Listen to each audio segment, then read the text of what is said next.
كلية الفقه الحنفي تقدم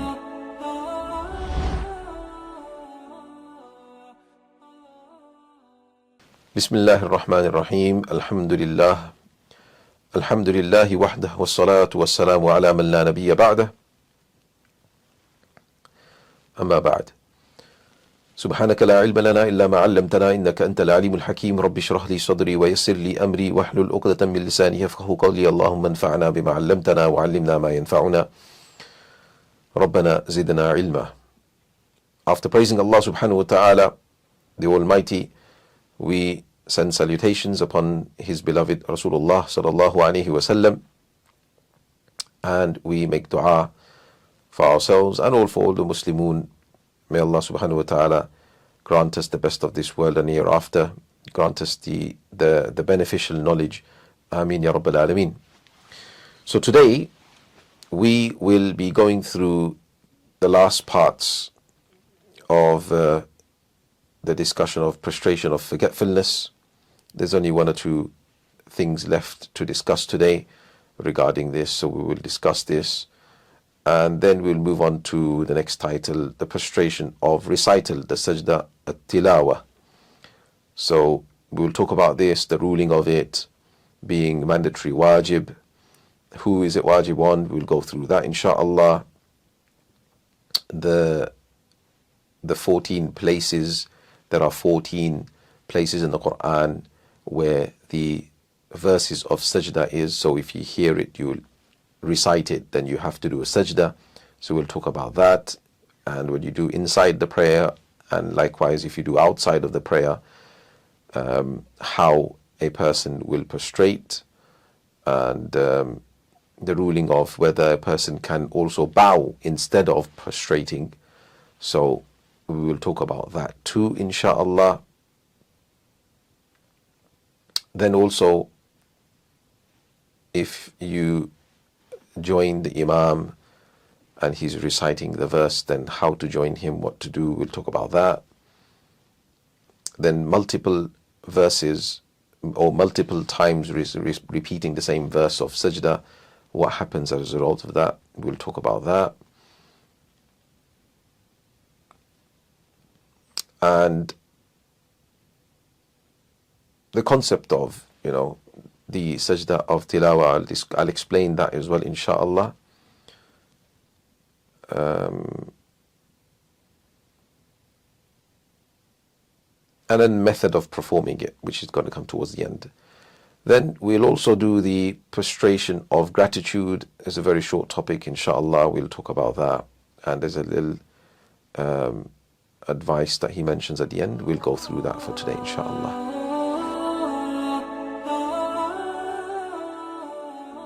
Bismillah ar-Rahman ar-Rahim. Alhamdulillah wa salatu wa salamu ala Rasulillah. So now continuing on today's session, we were talking about the last few rulings of sajdatul sahw, the sajda of forgetfulness. So we're starting on page 108, the top of page 108. If one needed to perform the prostration of forgetfulness, but rather said the closing salams. So a person had the sajda sahwa on them, but they forgot about it, and they did the salam, the two salams are done, and they're sitting there. After which, another person, thinking him to be in prayer, joined him as a follower. So you were still sitting there, and somebody came and joined you. Then the followers joining will be valid only if the original person praying continues his prayer and performs the forgetfulness prostration. So meaning, if you yourself were sitting there and then you did salam two sides, you were still sitting there, you didn't do anything to break your prayer. That's important. You didn't do anything that would invalidate your prayer, like talking to somebody, eat something, turn your chest away from the qibla or anything like that. You just stayed in that same position. Meanwhile, somebody thinks you're in prayer, they came in and joined you. Now, you realize that, oh, I've got sajda sahwa left. So then you don't need to do salam or anything. You've done that already. So you just go into sajda. You perform the two sajdas and you do the tashahhud and durood and everything else. So because you're still in prayer and you haven't done anything that invalidates your prayer, that's absolutely fine. The person joining you, it will be fine. But obviously, if you don't continue. You turn, or you do something which invalidates your prayer.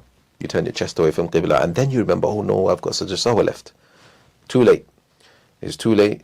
That salat fard is done. The fardiyah of the salat is done, but there is a wajib missing, so it will always remain wajib to repeat that prayer. We call it wajib of i'adah, of repeating the prayer. But nevertheless, that person joining you is invalid now. You just tell him, I'm not in prayer. Moving on, if one does not frequently have doubts. So what it's talking about is if a person had a doubt only once in their life. That's the predominant opinion of the jurists in prayer. Then a doubt in prayer would invalidate it. Meaning, if they only had a doubt we're talking about whereby a person is 50-50, that is it my second rakat or third rakat, or is it my third rakat or fourth rakat? So if it's only once in their life that they had a doubt, this is the first time ever, then they should break that prayer and start again. That's why it's saying that it would invalidate it. So now, if, however, it is frequent, meaning this is the second time or third time or 10th or 100th time that this doubt has come about, he should make a reasonable estimation, which we're calling taharri in Arabic, and adhere to it. Meaning you make an estimation as to, somehow you make an estimation that is this my third rakat or is this my fourth rakat? So you make an estimation. This is when you are 50-50 between them. Okay? So if they're 50-50 between them, you make your mind up. You say that, okay, look, maybe you've got a watch on and you see that the time is this, I know, a time that I started my prayer this time, so I must be on my third rakat because it's only been, for example, 3 minutes or 4 minutes, whatever it is. If it's been longer, you know that, okay, normally by now I would be done. You know, something like that, where you try to recall back on the surahs that you read. You try to, do some sort of estimation by which you know now you get a bit of a sway towards one side. No, I think it is the third rakat, or I think it is the fourth rakat. Yeah, then you go with that. You go with that. You go with the fourth rakat. You go with the third rakat. Whatever it is that you're going with, you go with that, and you then don't doubt, and you finish the prayer off normally. If a person is not able to ascertain this way or that way, they're still in that doubt, 50-50, even after trying. That's what this next one is about. So otherwise, he should assume the lower number. So then you would just go with the lower number. So you had a doubt between 3 and 4 in our example. So you go with 3. You say, okay, it must be 3 then. I have to go with 3, the lower number, and sit after every rakat that could possibly be the last one. So remember, the last sitting is an integral. It's fard. So because you had a doubt between 3 and 4, right? You're in this sajda now, and you don't know whether you should be standing fully up or whether you should be sitting down for the fourth rakat. So now what you're going to do, you're going to go with 3. You're going to go with that, okay, you know what, I think it's 3 now because I got no way to ascertain which way it is. So now what do? You would normally get up because it's what you just prayed your third rakat, you're going to get up for your fourth rakat. But because there's a possibility that this could be your fourth rakat, because that's where the doubt was, you will have to sit in that third rakat of yours. You sit because it could be your qa'da akhira, your final sitting. So you don't want to miss that final sitting. So you sit because it could be your fourth. But after tashahud, just tashahud, you get up because, again, it could be your third, because you still have to pray one more rakat. So you get up. Now because you've done an extra qa'da, perhaps, or if it was correct that it was a fourth rakat and you sat in the qa'da, because you're getting up and you're adding one more rak'ah and you didn't do a salam, so then because you're omitting these wajibs, either way you're either adding by doing a qa'da extra, or you are not doing the salam in the right place. So because of that, you're going to have to do now a sajdatul sahwa at the end. So you sit everywhere, but you have to do a sajdatul sahwa at the end now. So you finish the prayer off like that. If the person had a doubt between 1 and 2, then again the same thing, you go with 1, and then you're going to sit everywhere you think it's a possibility that this is qa'da akhira. So you would sit at the end of the third rakat, and then you would sit at the end of the fourth rakat. So you would do the sitting in an extra place here, in essence. Hopefully that makes sense. Now, just to cover the fact that if this is only, this whole paragraph is about when a person is in doubt, meaning there is a 50-50 that it's this or that. But if a person is more inclined towards that, I think actually there's doubt, but I think it's the fourth, then go with that fourth. Don't doubt it. Go with it and carry on praying normally.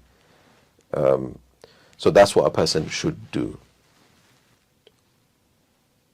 Now we move on to the next topic, the prostration of recital, which we call sajda at-tilawa, sajda at-tilawa. So the prostration of recital is mandatory, wajib, meaning if a person that yet it can be delayed unless the verse is recited in the prayer, which we'll talk about. So the prostration recital we call when you hear there are 14 verses in the Quran. I'm sure the footnote will have the 14 places. In fact, there's a footnote mentioning the 14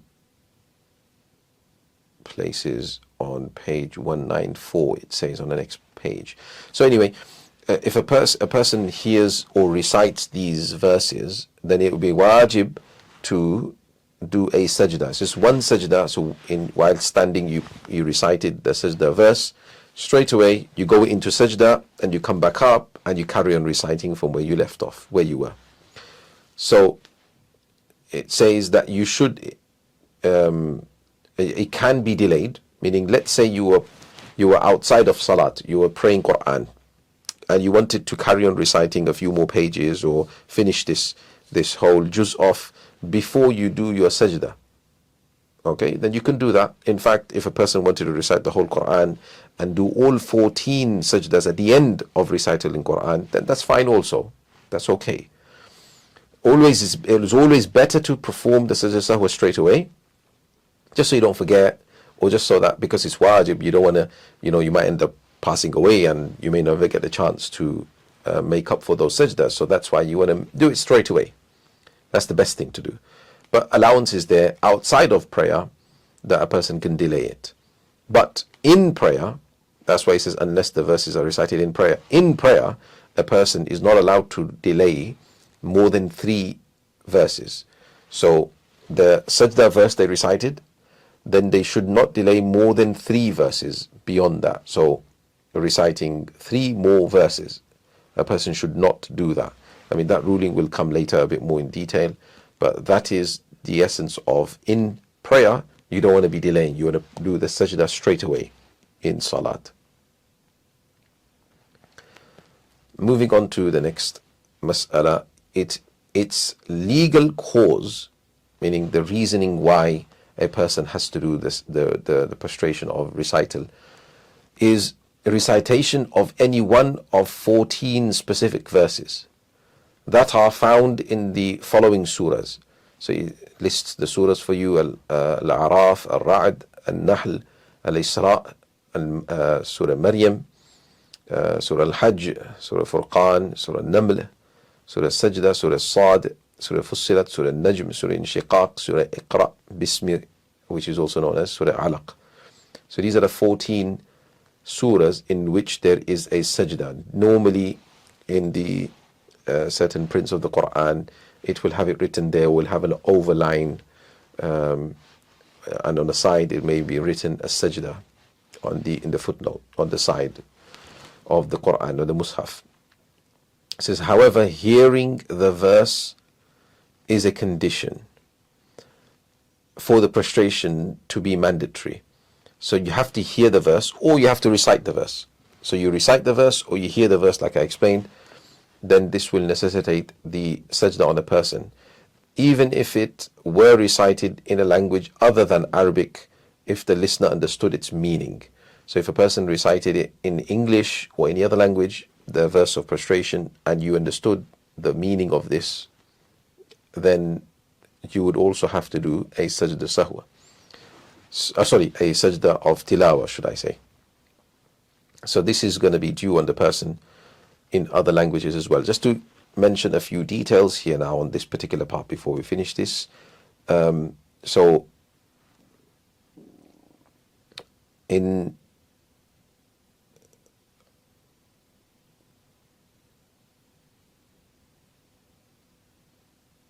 in terms of listening to it, it mentioned that listening to the verse is a condition, right? But that listening has to be a live human broadcast. It has to be something that you hear from a human, and it has to be live as well. So if, for example, you heard it being played on a recording device, and you heard a pre-recorded, recital, then there, if you simply heard that sajda verse, there is no sajda on you. But if it was a live broadcast on TV, for example, then though there's a lag, there's a delay, there's no problem, we'll still call that live enough. So many scholars, majority of the scholars in fact, will say that there will be a sajda on you. So it's better to do the sajda on a live broadcast.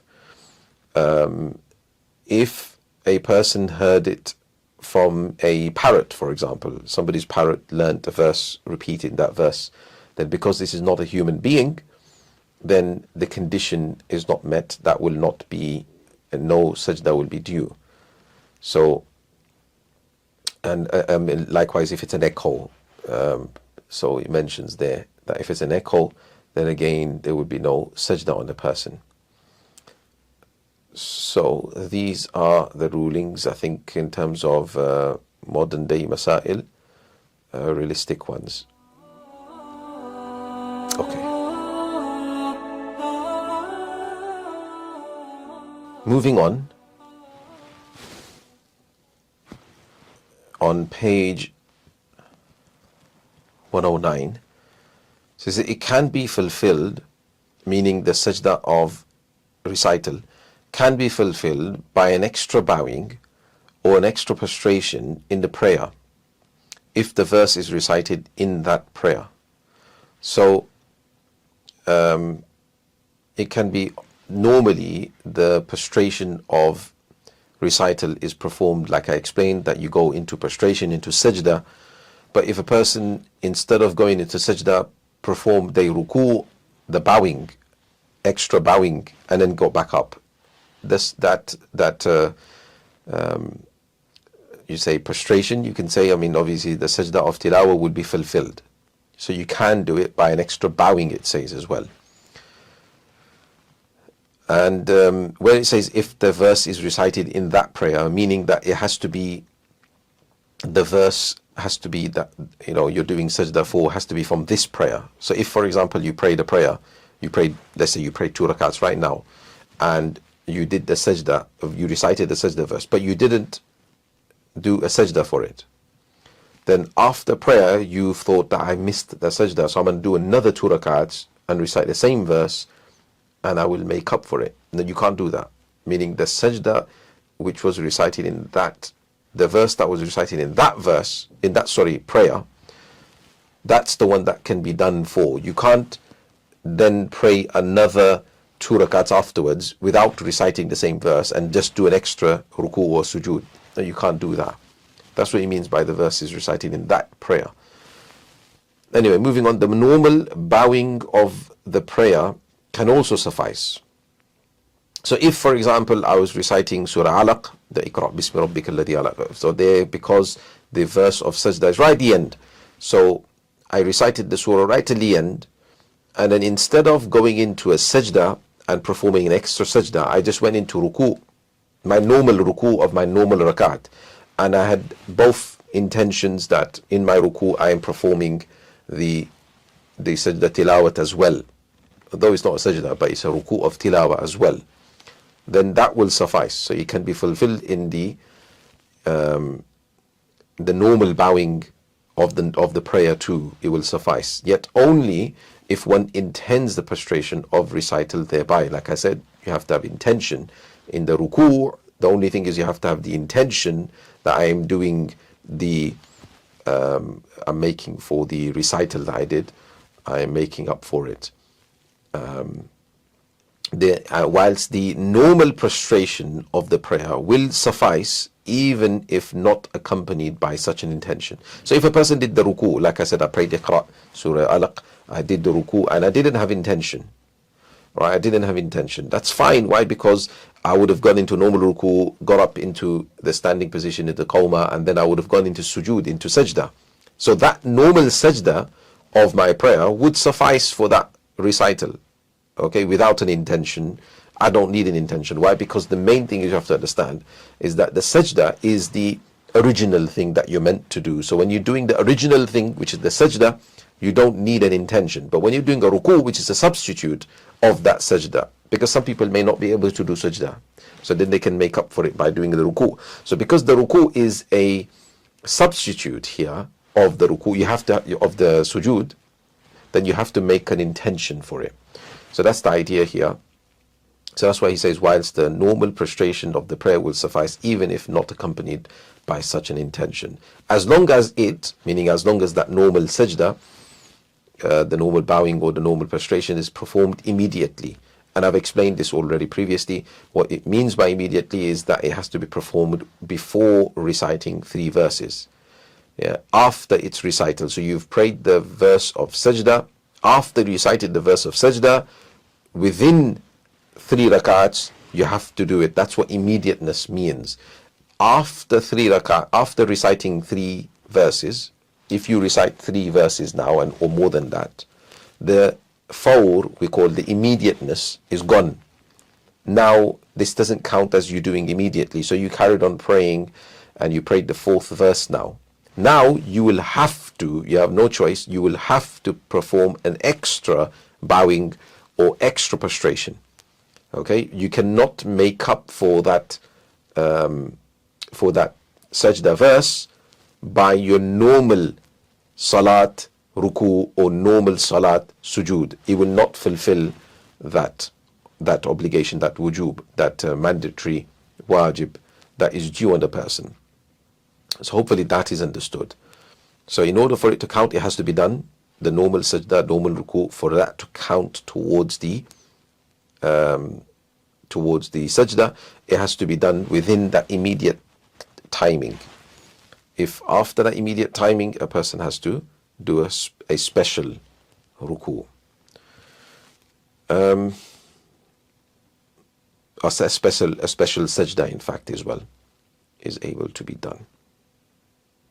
Now, there's one exception to that, that if a person is reciting Surah Inshiqaq or Surah Isra, these are the only 2 surahs. Why? Because the sajda verse is towards the end, is right at the end.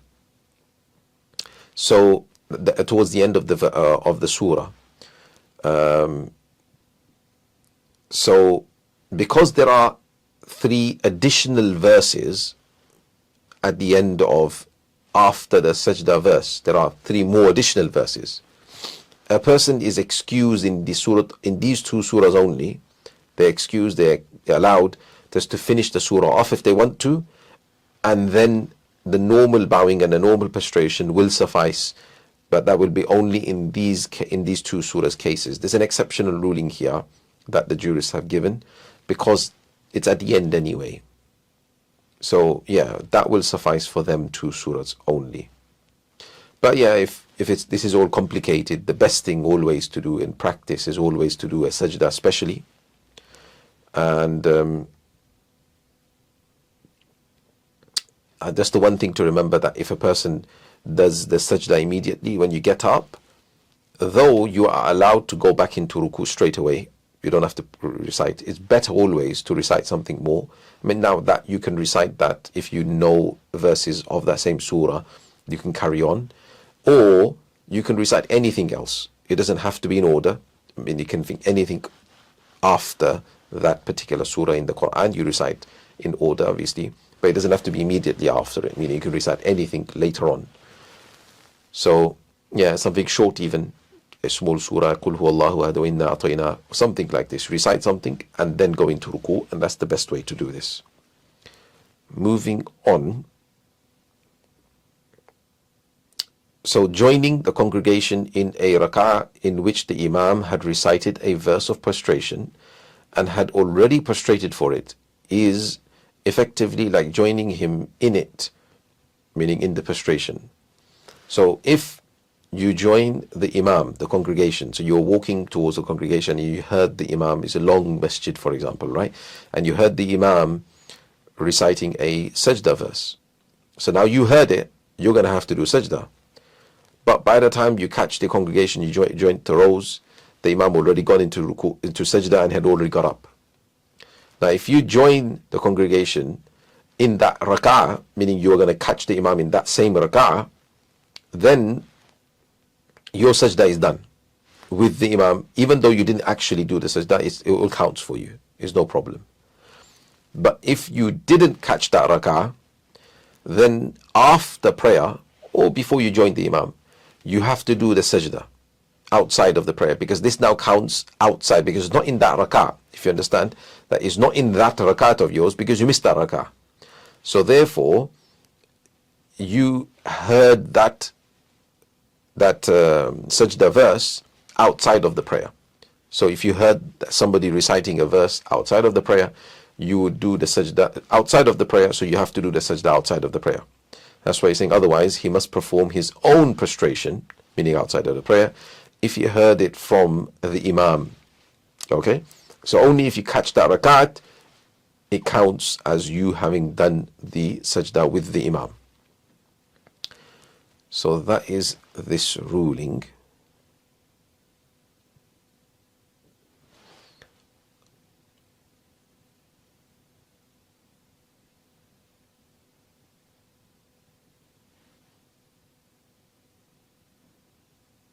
One more ruling will continue. So one prostration suffices for the recital of a verse of prostration multiple times if the verse is repeated in the same sitting.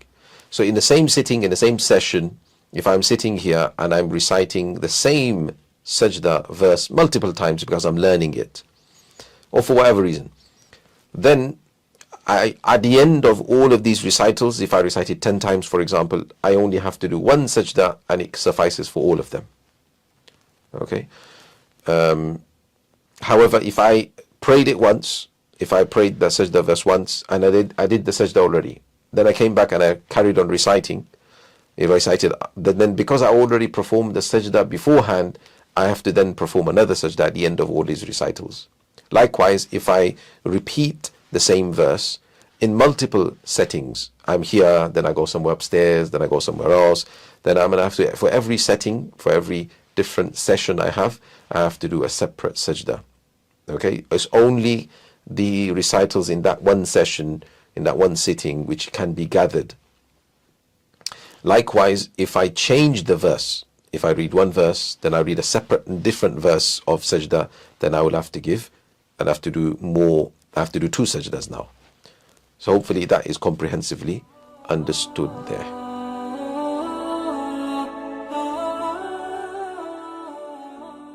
Now moving on, before we actually move on with the rulings of the book, there are a few rulings that I think we need to cover that are not covered in the main text of the book. Firstly, where we talked about the delaying of the sajda of tilawa, we talked about, right? So if a person, we said that outside of the prayer you can delay the sajda of tilawa, you don't have to do it straight away. But in the prayer you have to do it straight away, because if you don't do it straight away, then there is a sin. If you don't do it within the 3 verses and you do it too later, then there is sin attached to the person. And in fact, if a person completely leaves it out, forgets about it, misses it in their prayer, then outside of that prayer now they can't make up for it. You can't make up for that. You finished your prayer, now you realize that, oh, I didn't do the sajda al tilawa. So then you decide that, oh, I'm going to do it now. Outside of prayer, you can't do that, because you have to remember a concept that the sajda verse that's recited in the prayer, that one is stronger, more powerful than the one outside of prayer. So you can't fulfill the stronger one that was due on you by doing a weaker sajda which is outside of the prayer. So now it can't be made up. So there's going to be a problem here. So the person becomes sinful for missing it out That's why it's always best to do it straight away, as we mentioned.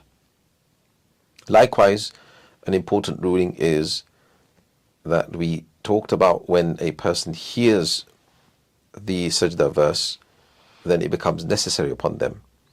Likewise, if a person was in a state of janaba, a person was in a state of major ritual impurity, then the sajda will become necessary on them. After they attain purity, they will do that sajda and make it up.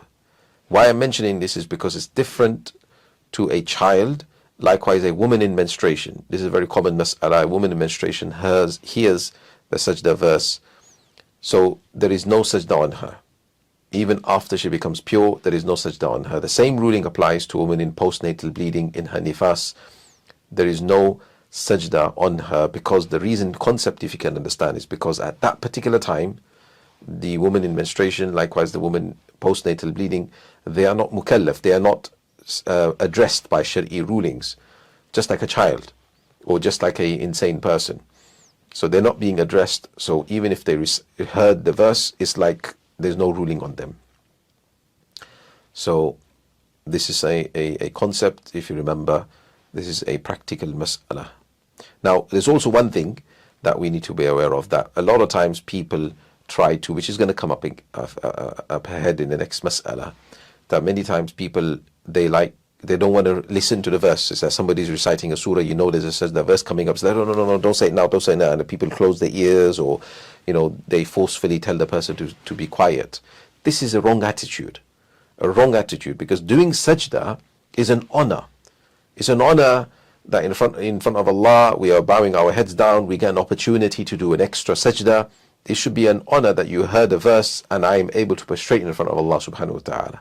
So this should be something that we should take into consideration, change attitudes of people, change mindsets of people regarding the sajda of tilawah. It's not a burden. Okay, obviously if you don't have wudu, then it becomes a little bit, the person themselves reciting should understand that this person will find it difficult at this moment in time. But our attitude towards that sajda shouldn't be that I don't want to do it, I don't want to hear the verse. And in fact, so many times people don't even recite these surahs in their recital, in the Quran recital or in their salat. Like, these surahs are never recited.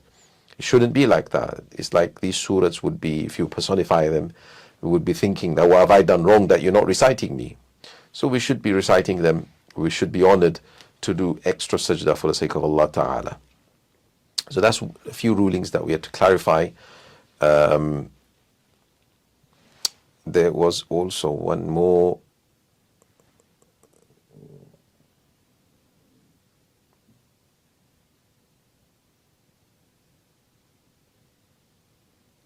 I think actually that is done. If I remember anything else, I will mention. Otherwise, we will continue with the kitab, continue with the book. So,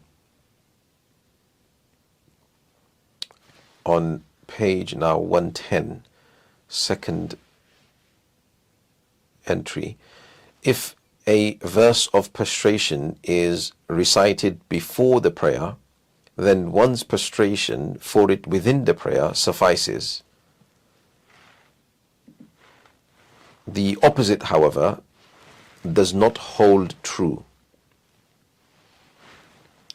So what it means is simply that if a person recited a verse, I'm sitting here right now and I recited a verse, then more or less in the same position, remembering that when we said about the same session was what? A same session is this whole room. This is a small room that I am in, for example, right? This is small enough. So this is if I'm walking around here, this is one setting. Okay, but if it's a big hall, then if I'm walking the whole hall, then that's going to be multiple settings. If you're in a masjid, it's a small enough masjid, then if walking around in there, it's fine, it's one setting. So one room, okay, normal room sizes, they're going to be like one setting. But when it becomes a big hall, it becomes too big, then it becomes multiple settings. So anyway, the point here is that if I'm sitting here and if I recite a certain verse because I'm learning it, and then I decide that I'm going to pray in my salat, I stood up and I started praying salat, and I recited the same verse. When I do that sajda in that salat for that verse, it will count for the ones that I done outside of prayer. Because remember, the ones outside of prayer are lower, status. One inside the prayer is of higher status. So when I do the sajda, the verse, the prostration of recital in the prayer, that counts for all the verses I recited before the prayer. That's what it means. But the other way around is not going to be allowed. Which obvious, if I recited it in the salah and then in the prayer, and then I didn't do the sajda, but I recited it after the prayer, and then I did it then, it doesn't suffice for the one inside the prayer. For that, it's finished. That's like you've missed it now, and a person will be sinful for missing that particular one. And I explained the reason why, because the one in the prayer is of a higher status. So hopefully this is understood. Then moving on, it is recommended for one to recite it silently if someone else is present and not paying attention. So if somebody's here, they're not paying attention, they're on their phone or something, then I should recite the verse when I'm reciting it a bit more silently, so they don't have to mistakenly hear it, not attentively. They heard it, not heard it, they're not sure, and then they miss that sajda now, right? So it is also recommended for one to stand before performing its prostration. I mean, if a person, best is always to stand and do the sajda from the highest position going all the way down. That's the idea. But if a person had two sajdas, they don't have to stand all the time. So just do standing from the standing position going down, do one sajda, sit, do another sajda. You could do 14 sajdas like this, sit and do sajda. There's no salam, there's no tahrima, no nothing. You just do the salam, say Allahu Akbar, go into sajda. And Allahu Akbar, get back up. So you go into sajda, Allahu Akbar, do the Subhan Rabbil A'la, Subhan Rabbil A'la, Subhan Rabbil A'la, get back up, Allahu Akbar, that's it. That's the sajda done. Nothing else is required. So then if you wanted to, you could do literally the next sajda straight away. Do the next sajda if you recited multiple verses. So that's that. Whilst we're on this topic of reciting silently, if you're the imam and you recite the sajda verse in your dhuhr or asr prayer, in the silent prayers, firstly, it's not recommended for the imam to read these kind of verses in the silent prayers. The imam should not be doing that. But if he did do that, then within that fawr, within that immediateness, he should do the ruku with intention that this is the sajda as well. Why do it in ruku in the silent prayers? Because if the imam says Allahu Akbar and goes into sajda all the way down in a silent prayer, people will be confused. Maybe the first few rows that are next to him will see him going into sujood, they will go into sajda. But people behind, they won't know. They'll think Allahu Akbar going to ruku, so they will go into ruku. They will miss that sajda. Until imam says Allahu Akbar again, and then they'll be like, what happened here? They're confused. Maybe they'll see the people before them in the rows, and then one by one they'll go down. But those people who are maybe upstairs, if there's an upstairs, or in a side room somewhere, who can't see the congregation, they're going to be right confused. They don't know what's happening. And they're going to go into ruku, then the imam's going to say Allahu Akbar, they're going to get back up, they're going to be like, what should we do now, what's happening? And then suddenly imam's going to say after a little while, Allahu Akbar again to go into, they're going to be confused, right confused. They're going to go into sajda and everything's going to go up. And when Sami Allahu liman hamida happens, that's when they realize, oh, hold on a minute, imam is just getting up from, so they're going to be confused. So this is why it's disliked for the imam not to recite these verses in silent prayers, because it causes confusion. If he does recite it, then do the intention and do it within the ruku, within that fawr time like we talked about. So hopefully that makes sense for everybody. All the conditions of the prayer are stipulated for the validity of the prostration of recital, except the opening tahrima. So meaning the conditions that are there, meaning you have to have wudu, you have to face qibla, you have to cover your awrah, you have to be in a pure clothing, all of those, pure place, all those conditions that we talked about already that apply for prayer, they apply for the sajda of recital too, because obviously it's like a part of prayer. Moving on, it is performed in the following manner, and it's telling the method. I've already explained it. One prostrates once between two takbir. So you say Allahu Akbar, go into prostration, both of which are sunnah, then say Allahu Akbar and get back up, obviously between reciting the tasbih of sajda. One does not raise the hands recite tashahhud or say the closing salams. So there's nothing like this to be done. So hopefully this makes sense. Lastly, we're finishing off today in the next title, the prostration of gratitude. There is a difference of opinion as to whether the prostration of gratitude is legalized or legislated, should I say, i.e. recommended without being disliked, or is it disliked? So Imam Saab doesn't allow, Imam Abu Hanifa doesn't allow, according to one opinion of his, doesn't allow this prostration of gratitude. He says if one desires to express gratitude, one should pray 2 rakats out of gratitude to Allah. We call it Salatul Shukr. Glorious and exalted Allah is He. So a person should pray 2 rakats. He says don't do a cheap deal and cop-out deal and do a sajda and that's it, you got your sajda of shukr. He says no, you should pray 2 rakats of shukr. So because of that, he says you can't do the sajda of shukr. But the fatwa in fact is on the other opinion, which is that it is still recommended. You are still allowed to do the sajda of shukr, the sajda of gratitude. All you do is, I feel like right now, especially when a good news comes to me, I get good news that I've passed my driving test, or I get good news that I passed my exams, I get my good news that I'm having a child, mashallah. So then what do? I straight away in that state, whilst I'm facing Qibla, I've got wudu and everything else, I'm in the state, and I go into sajda and I give gratitude to Allah, and I show that thanks to Allah, and I get back up. So that's what this is talking about. And lastly, an important note regarding a method of warding off every harm and stress. So there's Imam Nasafi and others have stated, if one recites all 14 verses of prostration in one sitting and performs a separate prostration for each verse, then Allah Most High will take care of all his worries in both this life and the next. So obviously this is from experience. Inshallah, if a person does this, then hopefully their troubles will be taken away. So if anyone's in any sort of stress, problems, difficulty, then this is a very easy thing to do for a person. We'll leave it there for today. May Allah Ta'ala relieve us from all troubles. Ameen Ya Rabbal Alamin, and all the Muslimun of the world as well. Ameen Ya Rabbal Alamin. Bismillah ar-Rahman ar-Rahim. Alhamdulillah wa salatu wa salamu ala Rasulillah. So today, just to summarize what we've done, we finished off the last two main rulings of the sajda as-sahw, the prostration of forgetfulness. So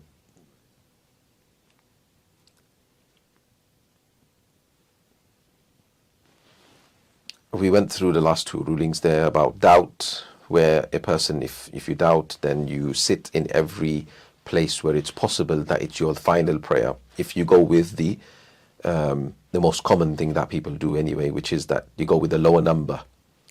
If you have no doubt, it's not 50-50, it's like more swaying towards one side, then you go with that as well. If a person is able to do that taharri.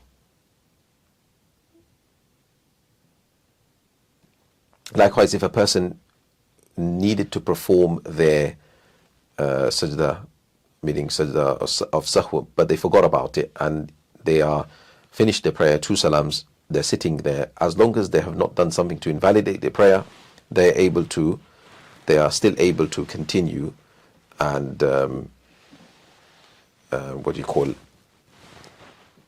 even after 2 salams, they can carry on, do the sajda and join on that to the prayer. So that's that. Then we went through the sajda of tilawa being mandatory wajib, who is wajib on people who are mukallaf in essence, so not on a woman who is in menstruation or in her hayd and nifas in essence, or a child or a insane person.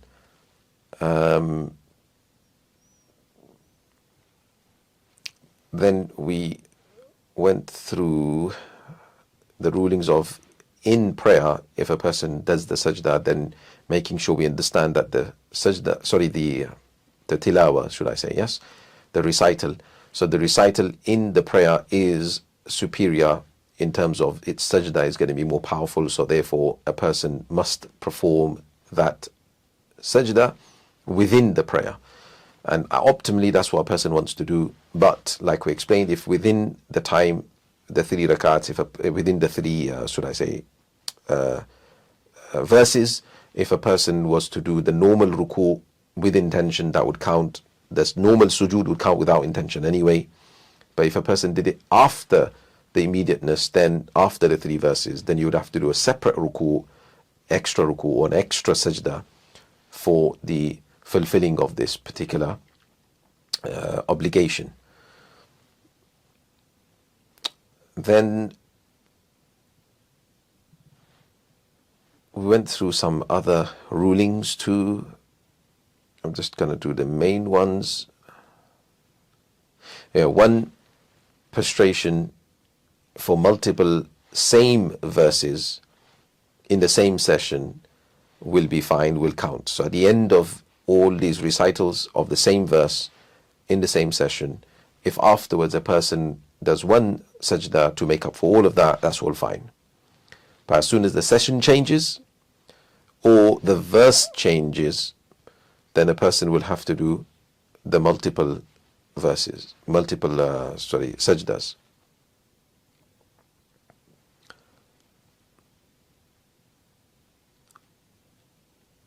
And I think that is the main things that we covered.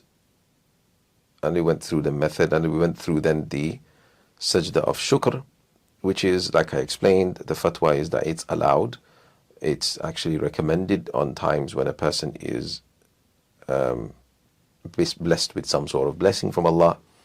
But if a person can, they should try their best to recite the 2 rakat of shukr, which is much better than just doing a sajda. And that is it.